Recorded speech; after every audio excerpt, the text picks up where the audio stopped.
मोहन भागवत सीधे तौर पर कह रहे हैं कि जो छात्रों का आंदोलन था वो भी एक बातचीत का ही तरीका है और जेनजी का गुस्सा जायज है, ये राष्ट्रीय स्वयंसेवक संघ कह रहा है। लेकिन जंतर मंतर पे तो गुस्सा था छात्रों का, लेकिन झारखंड में भी है गुस्सा छात्रों का, लेकिन कोई विपक्षी नेता वहां नहीं जा रहा सुध लेने के लिए। ऐसा क्यों?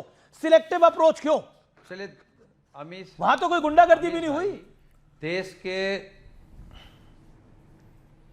अमीश भाई, देश के जनजी के सामने सरकार भी झुकी और सरकार का जो मातृत्व संगठन है आरएसएस, उसने भी स्वीकार कर लिया कि बीजेपी सरकार नौजवानों के खिलाफ षड्यंत्र कर रही थी, उनके परीक्षाओं में षड्यंत्र कर रही थी, उनके रोजगार पर षड्यंत्र कर रही है और उनको आतंकी और बदमाश बताने का प्रयास कर रही है।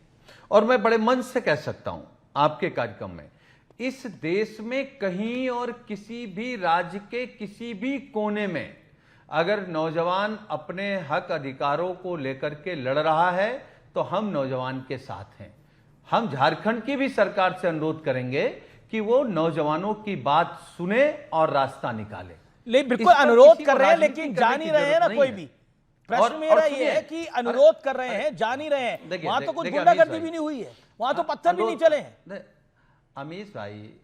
अमीश भाई, अगर मैं आपके कार्यक्रम में बैठा हूं तो कार्यक्रम छोड़ के तो जा नहीं सकता, कार्यक्रम के माध्यम से अनुरोध कर सकता हूं और मैं आपके कार्यक्रम के माध्यम से ही देश को ये याद दिला सकता हूं कि हमारे नेता आदरणीय अखिलेश यादव जी ने सदन में खड़े होकर के कहा था ये देश के नौजवानों का मुद्दा है, समाजवादी पार्टी, कांग्रेस और भारतीय जनता पार्टी का नहीं है।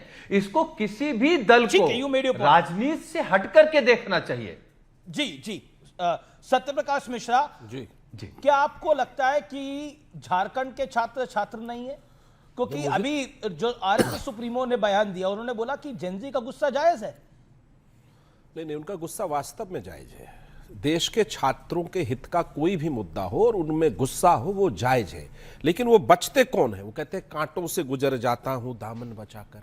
ये कांटे से बचा रहे हैं ना अपने दामन को, इन्हें फूलों की सियासत मालूम नहीं है।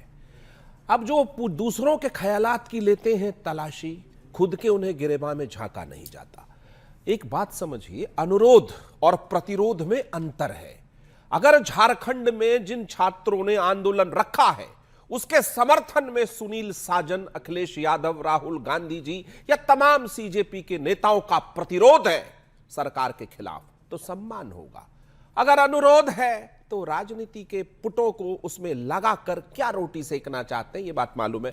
मोहन भागवत जी ने जो कहा वो स्वागत योग्य है और सरकार ने जो भी किया वो भी बहुत स्वागत योग्य है। थोड़ी देर हुई है उसमें समझने में, कह लीजिए भूल या जो भी कह लीजिए, जो भी हुआ है। प्रधानमंत्री महोदय ने क्या किया? आगे बढ़कर कहा कि हम आपके साथ खड़े हैं, आपको रास्ता दिखाना भी मेरा काम है, माफी देना भी मेरा काम है और गले लगाना मेरा काम है, क्योंकि हमारी जिम्मेदारी है इस देश के किसी भी युवा के हितों पर कोई समझौता नहीं हो।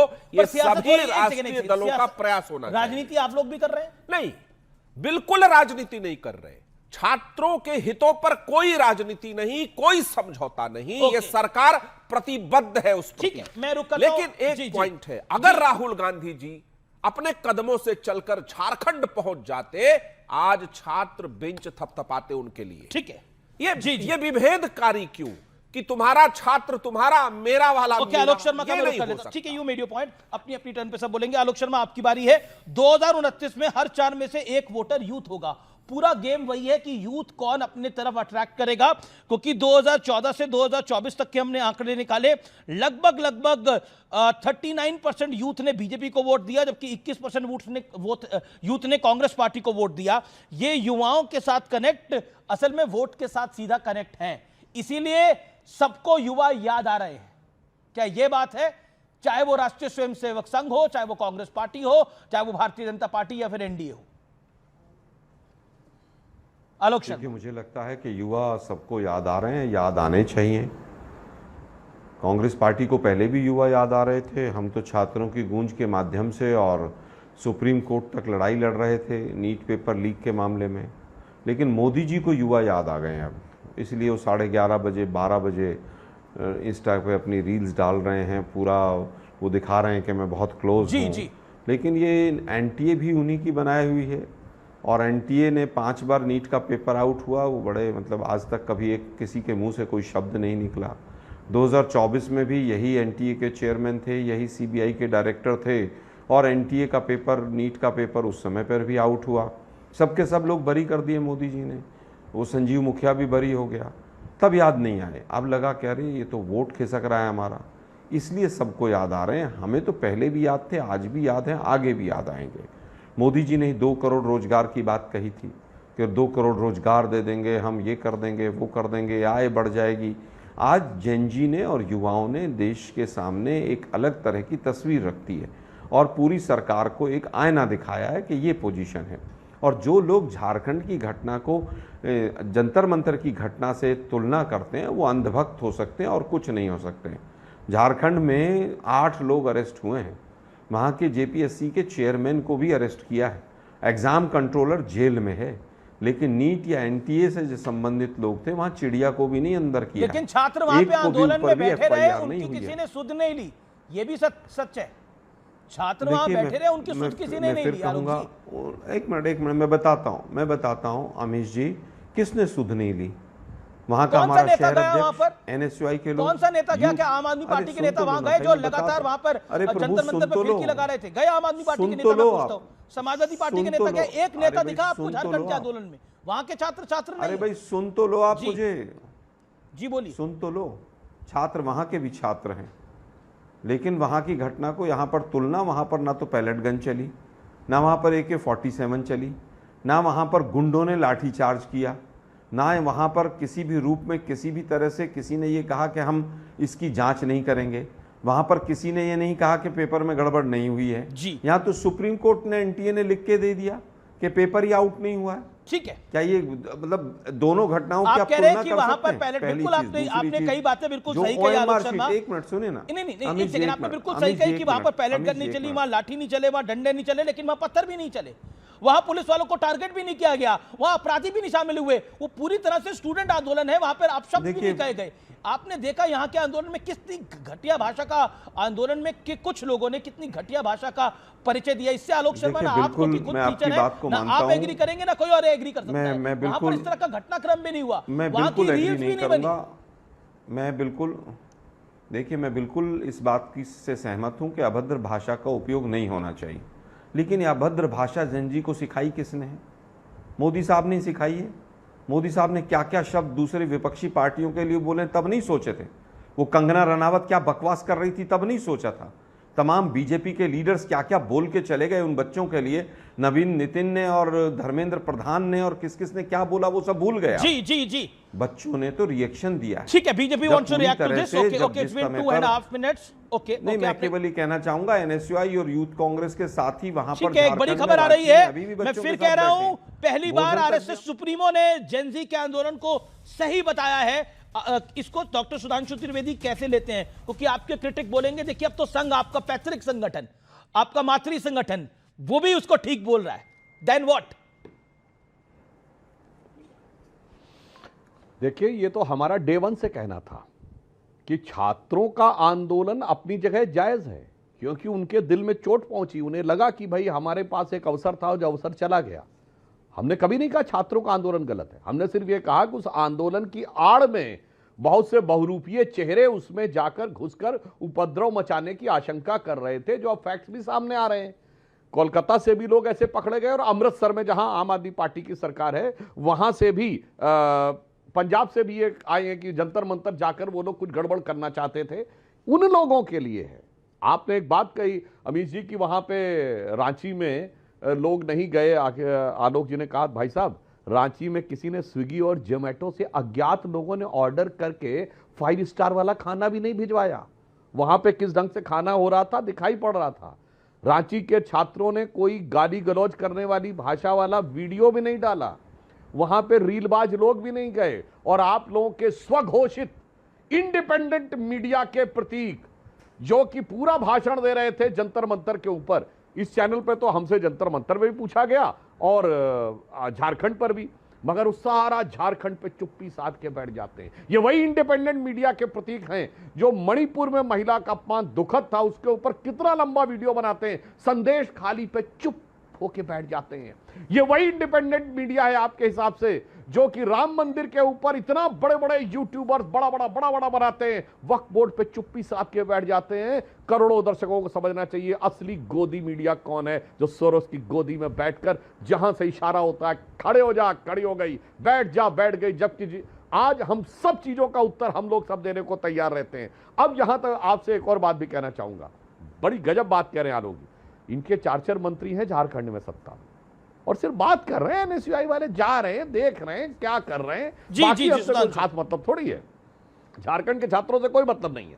और बाद में जो आपने कहा मोहन भागवत जी से, तो हम तो साफ कहना चाहते हैं, हमारे यहाँ तो बाकायदा तरुण स्वयंसेवक महत्वपूर्ण ढंग से, हम लोग जब बच्चे थे उस जमाने के हिसाब से हम लोग इसका ध्यान रखते थे, क्योंकि आज जो जेनजी है, जो प्रधानमंत्री जी ने कहा है, जेनजी कौन है मैं बताना चाहता हूं, हमने फिजिक्स के ओलंपियाड में 5 गोल्ड मेडल जीत कर दुनिया में टॉप किया है, वो बच्चे जेनजी हैं।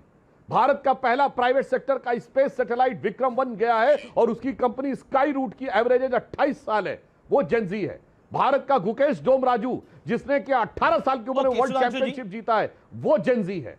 अगर आप देखें तो देवव्रत महेश रेखे जिसने 19 साल की उम्र में दंडक्रम पारायण शुक्ल यजुर्वेद का कर दिया है, वो जेनजी है। इसीलिए हम बिल्कुल उसके साथ रहते हैं, क्योंकि जो कंस्ट्रक्टिव काम करते हुए देश में आगे बढ़ रहे हैं, और हम बच्चों से भी कहना चाहेंगे बहुत समझदारी से चलिएगा, ये यूज करेंगे, ये वही चेहरे हैं, एक लाइन कह दूं, ये वही चेहरे हैं जो मुखौटा लगाकर कभी सीए में मुसलमान के पीछे, कभी कृषि कानून में किसान के पीछे, कभी कुश्ती संघ में पहलवान के पीछे जाके खड़े हो जाते हैं, आज नौजवान के पीछे जाके खड़े हैं। इन बहरुखियों से सावधान रहने की जरूरत है। आलोक शर्मा जवाब। देखिए, किसान आंदोलन में 700 किसान शहीद हुए और सरकार ने पूरी तरह से जब चपट लगी इनको, तो इन्होंने वापस ले लिया किसान बिल। पहले ही ले लेते भाई। 22 दिन तक यहाँ पर बच्चे जो हैं पूरी तरह से बैठे रहे, कोई मिलने नहीं गया। जब सड़कों पर पूरा पुलिस ने लाठी चार्ज किया और आपस में पूरा क्लैश हुआ और पूरे विश्व में हमारी बदनामी हुई, तो आपके वो 2 मंत्री साहब थे, मंत्री महोदय, वो निकले, अरे भाई पहले ही इस्तीफा ले लेते, और अगर वो सही थे तो इस्तीफा क्यों ले लिया फिर आपने ही तो कहा था ना, छात्र नहीं थे या असामाजिक तत्व थे। वो पंचर लगाने वाले किसके बच्चे थे भाई? अरे आंदोलन खत्म होने के बाद आप बच्चों को नहीं छोड़ रहे? 22 सुसाइड हुए बच्चों के। क्या बीजेपी का कोई चिड़िया का बच्चा भी किसी से मिलने गया? राहुल जी वहां पैदल चल के चले जाते, अपने पैरों पर चले जाते, आज बातें बना रहे हैं आप बैठकर। 22 बच्चों का सुसाइड हुआ, इनका एक नेता छोड़िए कार्यकर्ता किसी के घर नहीं गया। हमने तो वहां पर जो कंपनी थी इन्वॉल्व थी, उसके ऊपर तुरंत उसके 8 लोगों को जेल में भेजा। क्या भेजा कि नहीं भेजा? यहाँ इनकी कंपनी है को इनोवेटिव व्यू, वो नोएडा में चलती है, वो केवल बीजेपी शासित राज्यों में काम करती है। सारा का सारा बायोमेट्रिक का और तमाम सीक्रेसी का काम उसी का है। वो क्या भाजपा वालों की है? सीबीआई जांच वहां तक नहीं पहुंचती। लेकिन ठीक है, आप दोनों पॉलिटिकल पार्टी के नाम आता है उसका। आप दोनों पॉलिटिकल पार्टी के बड़े रिप्रेजेंटेटिव हैं। मैं एक सवाल आप दोनों से पूछता हूं, और ये डॉक्टर सुधांशु त्रिवेदी आपसे भी सवाल है, आलोक शर्मा से भी सवाल है, उस पैनल पे बैठे हर एक व्यक्ति से सवाल है, और मेरा ये सवाल ओपन एंडेड है, ये पब्लिक से भी सवाल है। इस देश में हमने एक ऐसा युग देख रहे हैं, और आज की जनरेशन के ये बहुत बड़ी समस्या हो गई है कि वो रील से चलते हैं, वो किताबें पढ़ने में यकीन नहीं हो रहा, यानी किताबें कम पढ़ी जा रही हैं, अखबार कम पढ़े जा रहे हैं। कई सारे सर्वे हैं, मैं इंटरनेशनल सर्विस की बात कर रहा हूं, नेशनल सर्विस की बात कर रहा हूं, और एल्गोरिदम जो है वो बच्चों का एक अभिभावक बन गया है। उनको लगता है कि लाइक और व्यूज से ही हमारी पूरी दुनिया चल रही है। क्या आपको लगता नहीं अगर ऐसा अनइन्फॉर्म्ड पूरा एटमॉस्फेयर हो जाएगा तो वो कितनी बड़ी समस्या है किसी भी देश के लिए? और ये बात अक्रॉस पार्टी लाइन को सोचनी पड़ेगी, इसको अक्रॉस पार्टी लाइन को सोचनी पड़ेगी, क्योंकि जिस तरह की सिचुएशन हो रही है, वर्ल्ड ऑर्डर हो रहा है, उसमें ये बहुत से देश प्रॉब्लम फेस कर रहे हैं आज की डेट के अंदर। और पहली बार ऐसा हो रहा है, पहली बार किसी जनरेशन, हमेशा नेक्स्ट जनरेशन का आईक्यू ज्यादा होता है, लेकिन इस बार आईक्यू पे सवाल खड़े हो गए हैं। ये बहुत बड़ी बात है। इसके ऊपर सुधांशु त्रिवेदी आपका टेक, देना आलोक शर्मा यू 50-50 सेकेंड। ये this is the broader topic for the generation. मैं फिर आता हूं। देखिए, ये बात मैं कहना चाहूंगा, ये बहुत गंभीर बात है, सारे देश को समझना चाहिए, बड़ी गहराई से समझिए। पानी की एक छोटी सी बोतल 10 रुपए की आती है, मगर इसके बावजूद सिर्फ इंटरनेट का पैसा देना है। WhatsApp free, Facebook free, Instagram free, Twitter free. ये फ्री क्यों दिया जा रहा भाई? और वो भी उस सभ्यता के द्वारा, उन कंट्रीज के द्वारा जहां ये कहावत होती है, there can never be a free lunch. If there is a free lunch there has to be poison in it. Gen Z को आंख खोलकर सोचना चाहिए, जो मुफ्त का दिया जा रहा है वो आपके दिमागों पर वो कब्जा करता है कि आज का युवा कहता है जब तक मैं तर्क से कोई बात समझ नहीं लूंगा मैं स्वीकार नहीं करूंगा। मुझे तो इस बात का भी तर्क चाहिए कि शंकर जी के ऊपर पानी क्यों डाला जाता है, दूध क्यों डाला जाता है। परंतु वही युवा के दिमाग में ऐसा आता है जब ये कहा जाता है कि फटे हुए कपड़े पहनने हैं, वो युवा तर्क ही नहीं करता है, फट से फटे हुए कपड़े पहन लेता, कोई लॉजिक इस्तेमाल नहीं करता है। गंभीरता से समझना चाहिए, यह है कैप्चरिंग ऑफ माइंड। सुधांशु जी, आप समस्या बता रहे हैं, मेरा पॉइंट ये है, मुफ्त। एक सेकंड, ये आप समस्या बता रहे हैं 12 साल से आप तो सरकार मेरा में ये कहना है, 12 साल से मैंने आप एक उदाहरण सरकार में देके हैं, कहा, OTT अमीश जी, एक प्लेटफॉर्म लाइन पर कह दो। क्या कुछ परोसा जा रहा है, मुझे आपको बताने की आवश्यकता नहीं है। गाली कॉमन हो गई है और ओटीटी प्लेटफॉर्म को उसकी जिम्मेदारी लेनी पड़ेगी। शासन ने 12 साल में क्या किया, ये बड़ी लार्जर डिबेट बन जाएगी। ओटीटी प्लेटफॉर्म पे गाली अनिवार्य हो गई है, और गाली जब आप अपने परिवार वालों के साथ देखते हैं, उनको लगता है कि देश के प्रधानमंत्री, देश के एलओपी को भी हम गाली दे देंगे तो कोई फर्क ही नहीं उन्हें पता लगता। ये पहले ऐसा नहीं होता था। हम भी आज भी हम चलाते हैं अपने चैनल के ऊपर भी, कोई गाली होती है, कोई खून का कतरा होता है तो उसको ब्लर करते हैं, गाली होती है तो उसको बीप करते हैं। लेकिन अब वो लाइन नहीं है ओटीटी के ऊपर, वो लाइन नहीं है, और वो सबसे बड़ी समस्या है। और परिवार के लोग भी साथ ही बैठ के देख रहे हैं, उन्हें लग रहा है this is all cool. Father is, ये बाप अपनी बेटी के साथ ये सब कुछ सुन रहा है और मां बेटे के साथ सुन रही है, तो क्या फिर जो समस्या, आप तो मुझे समस्या बता रहे हैं लेकिन सोल्यूशन की कोई बात नहीं करा। मैं एक बिना आलोक शर्मा से बात ले लूं, फिर मैं आपको बताता हूं। Alok Sharma, make your point. देखिए, दुर्भाग्य यह है जिस देश के अंदर एंटायर पॉलिटिकल साइंस के प्रधानमंत्री हों, जिस देश के अंदर 12 साल में 1 लाख स्कूल बंद हो गए हों, सारा दिन मीडिया और सोशल मीडिया पे हिंदू मुसलमान परोसा जाता हो, और देश के प्रधानमंत्री बिहार के चुनाव में कहते हो कि रील बना लो, रील सोर्स ऑफ इनकम हो सकता है। ये देश के प्रधानमंत्री ने बिहार के चुनाव में कहा था। जिस देश में वाइस चांसलर ये कहते हो गोबर पोतने से एसी की ज़रूरत नहीं पड़ती है, जिस देश में देश के प्रधानमंत्री कहते हो कि नाली की गैस से जो है चाय बना लो, और रडार में जो है बादल में छिप जाता है। मैं समझता हूं कि आरएसएस का क्या आईक्यू है, आरएसएस क्या करना चाहता है देश के अंदर, जहां सारी यूनिवर्सिटीज के ऊपर आरएसएस ने कब्जा कर लिया हो, जहां तमाम संवैधानिक संस्थाओं के ऊपर कब्जा हो गया हो, जहां पर एसएससी, यूपीएससी और सब जगह आरएसएस के लोग भर्ती कर दिए गए हो, वहां पर आप आईक्यू की बात कर रहे हैं। प्रॉब्लम बताई आपने, पॉलिटिकल नहीं है, रियलिटी है ये। मैं आलोक शर्मा, मैं अरे भाई, ये पॉलिटिकल नहीं है, ये रियलिटी है। थोड़ी देर के लिए पॉलिटिक्स को इलाजा रखिए, लेकिन आपको नहीं लगता ये बड़ी समस्या है, ये आपको नहीं लगता बड़ी प्रॉब्लम है? देखिए, बिल्कुल प्रॉब्लम है। देश के अंदर बच्चों का आईक्यू, बच्चों की पढ़ाई होनी चाहिए, लेकिन पाकिस्तान ने हमारे 1 लाख स्कूल बंद नहीं किए। इसी सरकार ने, इस निकम्मी सरकार ने, इस धर्मेंद्र प्रधान के रहते हुए ही बंद हुए हैं। Okay, Sudhanshu Trivedi, your take, then 25 school daily बंद हो रहे हैं, बात कर रहे हैं आईक्यू की। मिश्रा जी, ओके, सुधांशु जी। बहुत ही हल्की और बचकानी बात करने लगते हैं Alok ji. Basic education mainly state subjects है।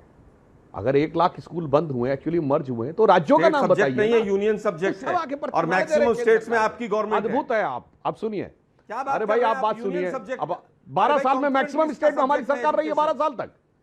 अरे जवाब दो ना, वो राज्य बाय राज्य, किस राज्य में किस ईयर में कितने बंद हुए हैं, इसलिए छोड़िए आप आके। अब मैं फैक्ट बताना चाहता हूं, सुनिए अमीर जी, ये लोग कैसी शिक्षा व्यवस्था चाहते हैं। इनके नेता राहुल गांधी 2024 में क्या बोले थे कि आईआईटी में पेपर इसलिए नहीं बच्चे सेलेक्ट हो पाते हैं क्योंकि अमुक जाति के लोग पेपर बनाते हैं, अगर अमुक जाति के लोग क्वेश्चन बनाएं तो ज्यादा लोग सेलेक्ट होंगे। आप सोचिए कितने खतरनाक षड्यंत्र के हैं। इन मूर्ख चक्र चूड़ामणि से पूछना चाहिए, अगर फिजिक्स में मूविंग चार्ज यानी मैग्नेटिक फील्ड की इक्वेशन हो या इलेक्ट्रोमैग्नेटिक इंडक्शन की इक्वेशन हो, इसमें जात कहां से आ जाएगी। और जो मैंने पार्लियामेंट में बोला था, फिर बोल रहा हूं, 9th क्लास में फार्मूला पढ़ा था कि यदि डिग्री सेंटीग्रेड को फॉरेनहाइट पे चेंज करना हो तो फार्मूला है C/5 = F-32/9। तो आपका जो 98 डिग्री टेम्परेचर होता है वो 37 पॉइंट कुछ पे आता है। अगर ये पूछा जाए इसमें जात कहां से आ जाएगी, जेन जी को अच्छी तरह सोचना चाहिए। ये लोग तब भी तुमको भ्रम फैलाकर लड़ाने में लगे थे, आज भी भ्रम फैलाकर उकसाने में लगे हैं। इन्होंने कोई कंस्ट्रक्टिव काम आज तक नहीं किया है और ना फ्यूचर में करेंगे। छोटा सा भाषा के ऊपर मैं उत्तर देता हूं थोड़ा सा। जी आलोक शर्मा, ये छोटा सा, भाषा देन का सुनील स्तर यादव लगातार एंड सत्य गिर रहा प्रकाश है। मिश्रा। ओके, देखिए, जो प्रोपेगेंडा मूवीज बीजेपी ने बनाई और उनके अंदर, मैं धुरंधर की बात कर रहा हूं मूवी की, शायद कई हजार गालियां होंगी, सुना मोदी जी उसको भी प्रमोट कर रहे थे।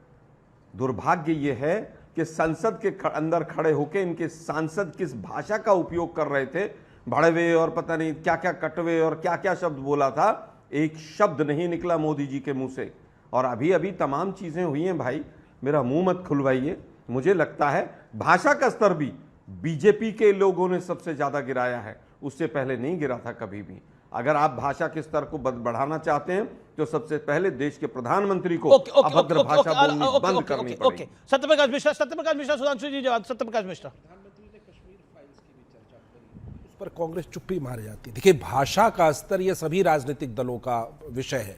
जो जेनजी की भाषा आ रही है, अचानक उनके सामने बहुत सारे कंटेंट, जेनजी की नहीं, कुछ लोगों की, मुझे लगता है कुछ लोगों की, चलिए कुछ लोगों की अचानक से बहुत सारे कंटेंट उनके सामने पसरते चले जा रहे हैं। हो सकता है उससे प्रभावित हूं, जो आपने वेब सीरीज की बात करी है, इस पर कोई ना कोई अंकुश होना चाहिए, सरकारी अंकुश होना चाहिए। अब कोई सुप्रीम कोर्ट जाता है तो सुप्रीम कोर्ट के जज कह देते हैं आप ये देखिए मत। कई बार ऐसे मामले आए जो हाई कोर्ट ने कहा नहीं मत देखिए ये कंटेंट, हम तो नहीं देखते।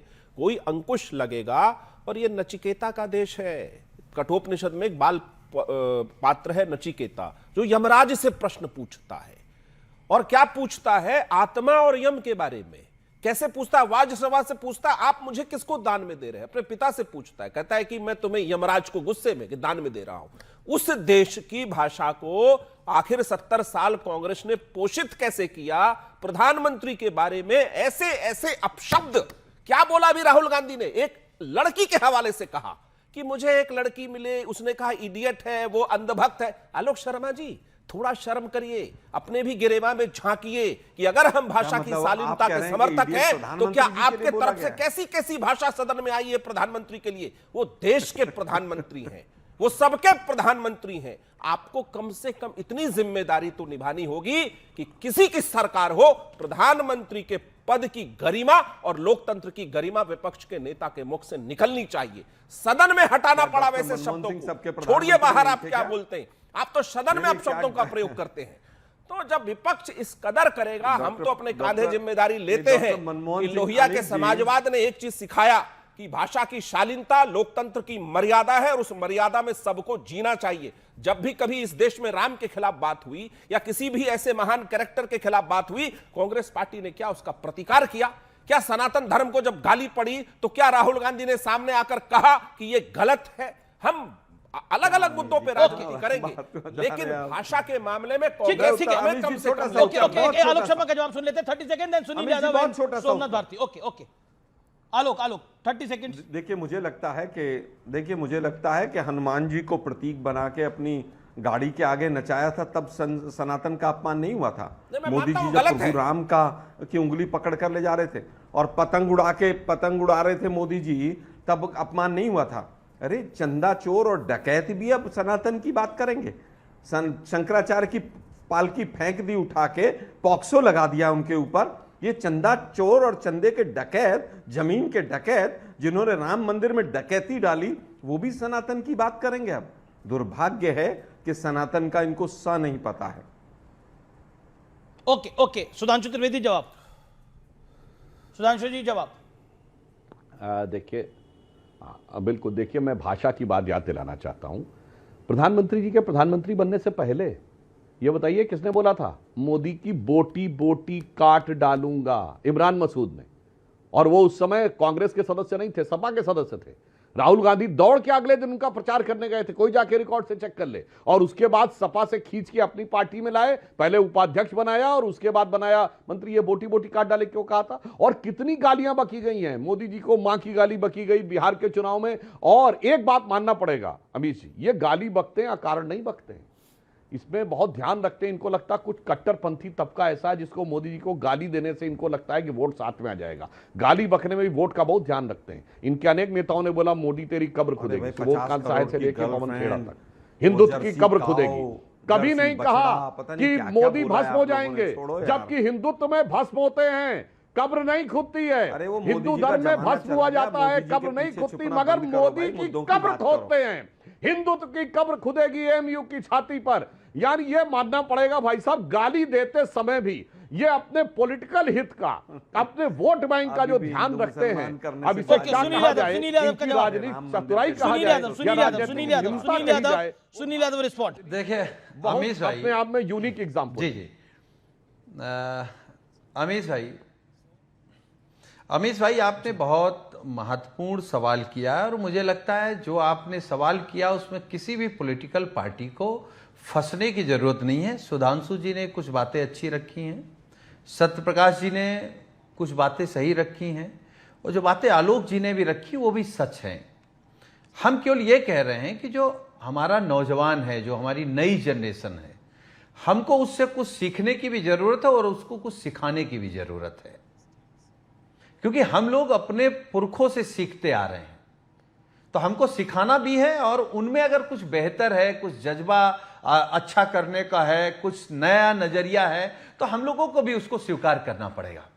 और ये सच है कि कहीं ना कहीं वो ओटीटी हो जी, जिस तरीके की भाषा सुनी जा रही है, महसूस की जा रही है, पॉलिटिकल लोग भी उससे बचे नहीं हैं, हम लोग भी बचे नहीं हैं।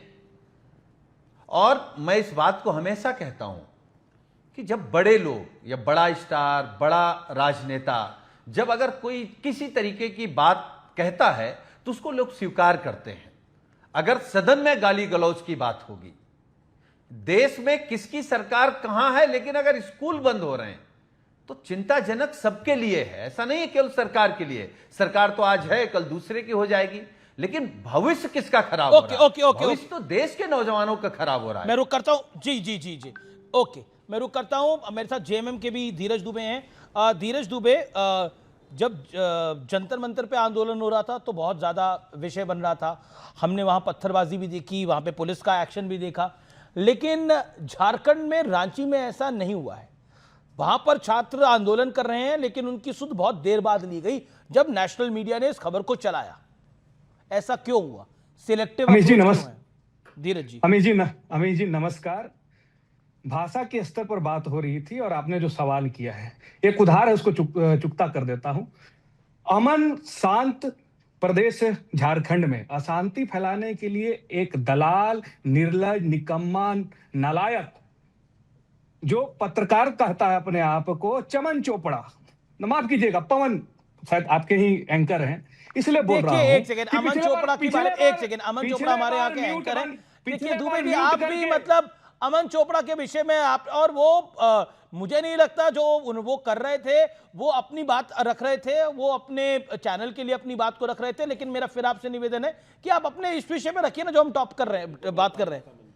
जी ओके, बोलिए आप। इनको डांट बहुत पिलाई थी, प्रधानमंत्री के बारे में अपशब्द कह रहे थे ये। ओके बोलिए धीरज दुबे, मैं आपको मौका दे रहा हूँ, अपनी बात रखिए ना। कोई अपशब्द नहीं बोला था, कोई अपशब्द नहीं बोला था। मैंने बोला कि हर जगह मां का रोना नहीं रोना चाहिए। क्या यह अपशब्द है? अगर यह अपशब्द है तो हमें बदतमीज जाहिल मेरे साउंड को म्यूट करके बोलेंगे। फिर आप वही गलती कर रहे हैं, मां का रोना, मां का रोना। नहीं, नरेंद्र मोदी की मां तो है ही नहीं ना इस दुनिया के अंदर, स्वर्गवासी हो गई, वो अपनी मां का रोना रो रहे हैं। अरे मतलब कमाल की बात है। आप एक प्रवक्ता होकर, एक अपनी पार्टी के नेता होकर, आपके पास ये भी नहीं है सभ्यता कि आप ये बोले कि नरेंद्र मोदी की मां तो नहीं है ना, वो अपनी मां का रोना क्या रो रहे हैं? वो तो मुखाग्नि देख के काम पे आ गए थे, आए थे कि नहीं आए थे? ऐसा एग्जाम्पल कहां देखने को मिलता है देश के अंदर? लेकिन फिर भी मैं आपको बोल रहा हूं, अपनी मां का, वो तो पॉलिटिक्स में भी नहीं थी उनकी मां। तो पता नहीं क्या नरेंद्र मोदी की मां को लेकर आप लोग क्यों इतनी राजनीति करना चाहते हैं? सुधांशु त्रिवेदी। देखिए, मैं पुनः कहना चाहूंगा, जैसे सुनील साजन जी ने भी कहा, मैं कहूंगा इस डिबेट में हमें दलगत भावना से ऊपर उठकर गंभीरता से विचार करना चाहिए कि देखिए, बच्चों की गलती नहीं है, बच्चे जो बड़ों से सीखते हैं। और फिर मैं यहाँ राजनीतिक आरोप प्रत्यारोप में नहीं जाऊंगा, बहुत भद्दी, बहुत खराब भाषा यूज की गई है। और आजकल डिजिटल जमाना है, एआई वगैरह का यूज करके सर्च कर ले तो दिखाई जाएगा। सबसे ज्यादा अगर खराब अभद्र शब्दों का प्रयोग प्रधानमंत्री जी के लिए किया गया, जो उन्होंने उनसे एक प्रश्न भी पूछा गया था कि आप एक दिन की छुट्टी नहीं लेते, इतनी ऊर्जा कहां से पाते हैं? उनका रोज 1 से 1.5 किलो गाली खाता हूं और उससे ऊर्जा पाकर फिर आपकी सेवा में लग जाता हूं। मगर आज बच्चे जिस मुकाम पे पहुंच गए, विशेषकर बच्चियां स्त्री शरीर के संदर्भ में जिस प्रकार की भाषा का प्रयोग कर रही हैं, अगर इसके बाद भी किसी को इसको लेकर चिंता नहीं हो रही है तो या तो वो धूर्त है या मूर्ख है। या भली बात समझ लेना चाहिए। इसीलिए मैं बच्चों से कहना चाहूंगा कि बहुत ध्यान रखने की जरूरत है कि आगे आपके लिए बहुत चुनौती, जिसे हम एक पुराना गीत था कि प्रधानमंत्री जी जिस कुशलता के साथ विपरीत परिस्थितियों में इस देश को आगे लाए हैं, तो जो एक पुराना गीत था ना कि हम लाए हैं तूफान से कश्ती निकाल के, इस देश को रखना मेरे बच्चों संभाल के। जी जी जी, हर एक कदम रखना बड़ा देखभाल के, इस देश को रखना मेरे बच्चों संभाल के। तो मैं बच्चों से कहूंगा हर चीज जो रील में दिखती है उस पर आंख मूंद के भरोसा मत करो, उसको क्रॉस वेरीफाई करो, उसके बाद ये तय करो कि जो कुछ तुम्हारे सोशल मीडिया पे आ रहा है वो सच है या नहीं। फॉरेन कॉन्स्टिट्यूशनल रेगुलेशन एक्ट पर बड़ी खबर है। 12 अगस्त को संसद में बिल पर चर्चा संभव है। विदेशी फंडिंग को पारदर्शी बनाना एक मकसद है। एनजीओस की होती है विदेशी फंडिंग। ये बड़ी डेवलपमेंट है, ये बड़ी खबर है। 12 अगस्त को यानी आने वाले हफ्ते में यह बिल आ सकता है। सोमनाथ भारती, इस पर आपका रिएक्शन क्या है? और साथ ही साथ जिस तरह से राजनीति हो रही है जेन जी को लेकर, उस पर आपके विचार क्या है? What's your take? माननीय अमीश जी, मैं बड़ा शांतिपूर्वक आपके सारे प्रवक्ताओं को सुना और साथियों ने बड़े दिल खोल के अपने अपनी बातों को रखा। देखिए, हो क्या रहा है कि जेन जी जो आज, और हम सब के घरों में बच्चे हैं, जेन जी जो है ना डिमांड करता है लॉजिक, डिमांड करता है रैशनल, डिमांड करता है ये करेंगे तो ये क्या मिलेगा, वो करेंगे तो वो क्या मिलेगा। वो इस बात से मानने वाला नहीं है कि भाई मान लो ऐसा होता रहा है, तुम्हारे बाप दादाओं ने किया है, तुम भी करो।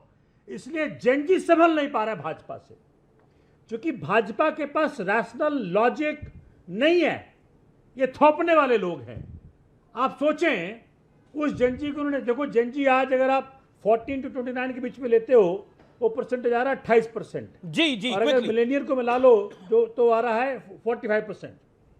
मैं देखकर के हैरान हूं कि आज माननीय प्रधानमंत्री भी लगे हुए हैं, आज माननीय मोहन भागवत जी भी लग गए। इन सबको ये लगा जी जब 2024 में 240 सीट लेकर के आए तो इनको लगा भाई इलेक्शन कमीशन को मैनेज करो, चुनाव जीतते रहो और यहां पे बैठे रहो। लेकिन ज्ञानेश कुमार काम नहीं आए। जब जेन जी रोड पे आ गया, पूरा हिंदुस्तान रोड पे आ गया, तो भाजपाइयों को नींद उड़ गई कि सारा पोल खुल गया। आप चुनाव मैनेज करने से भारत में राज नहीं कर सकते, क्योंकि नहीं तो फिर क्या तरीका है? नहीं, आप कह रहे हैं चुनाव मैनेज करने से, ठीक है, आपने बोला जेन जी लॉजिक मांगता है, ठीक है, let's not talk about logic tonight. Okay, let's talk about logic tonight. Okay, एक जेन जी है, वो सवाल पूछ रहा है अभी इंस्टाग्राम के माध्यम से। जेन जी सवाल पूछ रहा है, अरे सोमनाथ भारती जी, आप तो अटॉर्नी ऑफ लॉ हैं, आप तो सुनिए ये सवाल, आप तो जवाब देंगे। आपके पास तो लॉजिक होते हैं, मैं मानता हूं, आप तो लॉजिक देकर ही वकालत करते होंगे ना, वरिष्ठ वकील है आप। एक जेन जी सवाल पूछा है इंस्टाग्राम पे कि ये शीश महल बनाने के पीछे लॉजिक क्या था? Explain the logic, explain the logic to gen Z, not to me, to gen Z. पता नहीं किस देखो क्या है कि भाजपा ने जो गोदी मीडिया को यूज करके, बहुत बढ़िया, आपको मैं लॉजिक बताने की बात कर रहा था, आप गोदी मीडिया पे आ गए। अब बताइए कौन सा मीडिया बने, कौन सा मीडिया बने? आप मुझे बताइए। आप वही प्रॉब्लम है आप लोगों की, सवाल थोड़ा कठिन होता है तो आपको गोदी याद आ जाती है। आपको चाहिए आपकी गोदी में बैठा हुआ मीडिया, लेकिन वो मिल नहीं पा रहा। हमने तो भाजपा से भी कठिन सवाल पूछा, हमने तो आपसे भी सवाल पूछा, लेकिन उन्होंने तो ऐसा नहीं बोला। मैं फिर आपको बोल रहा हूं, ये गोदी मीडिया के चक्कर में मत पड़िए आप, मत पड़िए आप। मैंने आपसे पूछा, एक जेन जी इंस्टाग्राम पे सवाल पूछ रहा है कि लॉजिक, क्योंकि आपने लॉजिक की बात करी, क्या लॉजिक था शीश महल बनाने का? Explain the logic. क्या गोदी मीडिया लॉजिक था? क्या गोदी मीडिया लॉजिक था? एक्सप्लेन। क्या कह रहा हूं, गोदी मीडिया ने उस घर को शीश महल का दर्जा दिया। वो एक मुख्यमंत्री का घर था, मुख्यमंत्री का घर, अरविंद केजरीवाल का घर नहीं है जो आज जो मुख्यमंत्री होगा वहां बैठेगा। जैसे माने प्रधानमंत्री जी ने 20,000 करोड़ रुपए का बनाया सेंट्रल विस्टा, कौन बैठेगा वहां? प्रधानमंत्र बैठेगा। ठीक है, तो मुश्किल क्या हो रहा है? चलिए, आई वोंट, मैं आपको अनकंफर्टेबल नहीं करूंगा। You don't have the answer. Okay, point. Okay, please permit me to respond. आपको रिस्पॉन्ड करने का मौका दे रहा हूं मैं, लेकिन क्योंकि जेन जी और लॉजिक की बात हुई, जेन जी और लॉजिक की बात हुई। ओके, राघव चड्ढा इनके आंदोलन में बड़े युवा काल से जुड़े, राज्यसभा गए, उनके मुख पर ताला लगा दिया आम आदमी पार्टी ने कि तुम सदन में बोलोगे नहीं। और संजय सिंह जो उनके वरिष्ठतम थे वो बोलेंगे, आप कितना बोल रहे हैं? तो आप लोकतंत्र आप की कितना हत्या बोल रहे कर रहे हैं अपनी ही पार्टी में, वो छोड़कर चले गए। भाजपा में आए थे वो आकर के जेएनजी बन के ही कितना बोल आपकी रहे हैं? पार्टी ज्वाइन है की कि थी नहीं? उन्होंने, भाजपा लेकिन की- आपने उनके साथ अरे क्या किया भाजपा प्रभु? की प्रेरणा स्रोत अब वो आपकी भाजपा गोदी में की नहीं बैठना प्रेरणा चाहे से तो आपने उनको जेएनजी गोदी से के उठा के मुद्दों फेंक पे दिया। भाजपा में सोमनाथ जाकर जी, के लोकतंत्र सत्यप्रकाश जी में कितना कम से बोल रहे कम हैं? खुद के क्यों? गिरेबा को भी झांकना है कि नहीं? सीखिए। अरे राघव चड्ढा आप वही थे ना, के मुंह को जेएनजी सुनने के का लिए काम क्या बोला आपने? किया 25 है। साल दिल्ली में शराब अरे पीने वालों की भाजपा उम्र ने थी, घटाकर 21 राघव साल कर चड्ढा दिया। को जेएनजी आंदोलन मिमियाने किया के था लिए क्या छोड़ आपके दिया। घर पे कि घटा के अरे किस कर भाजपा दो? ने राघव क्या- चड्ढा क्या को बोल रहे हैं आप? मिमियाने के लिए छोड़ दिया। मिमिया रायवा अरे आपको लग रहा है ना नहीं, एक ऐसा? सेकंड, एक जो सेकंड, जनजी आपके के मुद्दों पे आपने तो ये बयान कहाँ दिया कि उतरा राघव बात? चड्ढा का ब्याह ही आप लोगों ने अरे कराया। आपके यहाँ जो आपने जाएगा, तो स्टेटमेंट वो दिया था कूड़ा कि बन राघव जाएगा। चड्ढा की शादी हमारी वजह से हुई। भाजपा में जो जाएगा वो जो कूड़ा व्यक्ति बन लंदन से जाएगा। पढ़ा हो, सीए हो। कूड़ने लगा राघव चड्ढा विषय नहीं है मेरा। राघव चड्ढा इतना इंपॉर्टेंट है आम आदमी पार्टी के लिए कि उसको विषय अरे बना तुम लेते हैं। कूड़ा हो, राघव वो चड्ढा कूड़ा विषय बन नहीं गया। है बहुत अभी। कम उम्र में ज्वाइन किया था उन्होंने। नहीं, बिल्कुल नहीं। उनके मुंह पे अरे ताला आप मार कूड़ा- दिया। एक- जेएनजी एक- की कूड़ा वकालत बन क्या जाएगा। करें? ओके ओके, सुधांशु त्रिवेदी, अच्छा एक और सवाल आ रहा है लॉजिक के बाद, एक और समाजवादी पार्टी के लिए सवाल आ रहा है इंस्टाग्राम से। ओके सुधांशु त्रिवेदी, जवाब 30 सेकंड। हाँ देखिए, मैं बिल्कुल लॉजिकल बात कह रहा हूं। सोमनाथ भारती जी, जरा ये लॉजिक बता दीजिए कि जिस पार्टी को 70 में 67 और 70 में 62 सीटें मिली, जो भारत के इतिहास में किसी को 96% विक्ट्री नहीं मिली, वो कह रही है कि एक बार हम हार गए तो इलेक्शन कमीशन सारा गड़बड़ था और Bharatiya Janata party election commission manage कर रही थी। मगर 2024 में लोकसभा चुनाव में कोई मैनेजमेंट नहीं किया, प्रधानमंत्री जी 10 राउंड तक पीछे चलते रहे और अभी हम राष्ट्रीय अध्यक्ष की सीट हार गए। जरा लॉजिक बता दीजिए, लॉजिक से बात करिएगा कि चुनाव आयोग उत्तर से दक्षिण चलिए, कश्मीर में बड़ा अच्छा काम करता है, पंजाब में अच्छा काम करता है, हरियाणा में गड़बड़ कर देता है, हिमाचल में अच्छा काम करता है, उत्तराखंड में गड़बड़ कर देता है, उत्तर प्रदेश में गड़बड़ करता है, राजस्थान में 2018 में अच्छा काम करता है, 23 में गड़बड़ करता है, मध्य प्रदेश में भी 18 में ठीक किया, 23 में गड़बड़ कर दिया, गुजरात में लगातार गड़बड़ करता, महाराष्ट्र में फिर गड़बड़ कर देता है, बंगाल में अभी तक अच्छा काम कर रहा था, उसने फिर गड़बड़ कर दिया, आंध्र में बड़ा अच्छा काम किया, तेलंगाना में अच्छा काम किया, तमिलनाडु में अच्छा काम किया, केरल में अच्छा काम किया, कर्नाटक में। लॉजिक बता दीजिए सुधांशु जी, ओके, सोमनाथ भारती, समझा explain with logic. Your logical points are good, explain it please. अच्छा टेल मी, अब लॉजिक आप बताइए कि जो एसआईआर चल रहा है, स्पेशल इंटेंसिव रिवीजन जी, इसमें किसी व्यक्ति का वोटर कार्ड बनेगा या नहीं बनेगा, उसका क्या लॉजिक है? और इस भारत के अंदर अमीश देवगन भारत के नागरिक हैं, उसका क्या प्रमाण है? बताइए लॉजिक, आप मुझे बताइए लॉजिक, सुधांशु त्रिवेदी बताइए भाई कौन सा डॉक्यूमेंट प्रूव करता है? भाई कि साहब, अमीश आप वकील देवगन हैं, आपको पता ही इस नहीं देश का है। नागरिक बड़ा है, सिंपल बताइए। सा लॉजिक है, सुनिए बता रहा अरे आप बताइए ना बता भाई। रहा हूं, बहुत सिंपल सा बताइए आप। लॉजिक है। अरे सुनो तो भाई, काहे भड़बड़ा रहे हो भैया? आप तो जवाब नहीं दे पाए, मैंने इतने राज्य गिना दिया। अब सुनो भाई, आपकी बात से मैं भागूंगा नहीं, जवाब दे रहा हूं। अरे हम चुनाव आयोग ने बहुत गिनाएंगे, स्पष्ट तो किया आप कि बैठ जो नहीं आखिरी पाएंगे, एसआईआर हुआ सुधांशु था। जी। बहुत हो गया आप लोगों का। अरे भाई क्या चक्कर है यार, चिल्लाते चले जा रहे हैं, सब दिखाई पड़ रहा। सुनो भाई, शांति शांति।